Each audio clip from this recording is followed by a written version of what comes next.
మాలతి, నువ్వు ఎంత చెప్పినా వినకుండా నీ మాటనే తప్పు వదిన. నిన్ను అర్థం చేసుకొని ఉండాల్సింది. నన్ను క్షమించి మాలతి. అవును కోడలా, మా వల్ల తప్పు జరిగింది, అదేం మనసులో పెట్టుకోకు, మమ్మల్ని క్షమించు. అవును వదినే, నేను కూడా ఒక ఇంటి కోడల్ని అని మర్చిపోయి నీతోటి తప్పుగా ప్రవర్తించిన. నేను కూడా ఆడపిల్లనే అనే సంగతే మర్చిపోయి నిన్ను ఎటువడతటే మాటలు మాట్లాడినా. నువ్వెంత చెప్పినా కూడా అవేవి పట్టించుకోకుండా నిన్నే తప్పు పట్టినాం.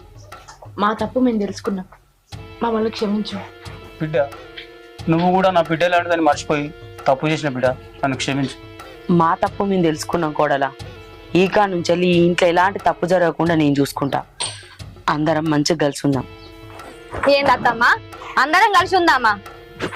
మీరు చేసింది నేను అంత తొందరగా మర్చిపోలేను. మీరందరూ ఇంట్లో ఉండాలంటే నేను చెప్పినట్టు వినాలే.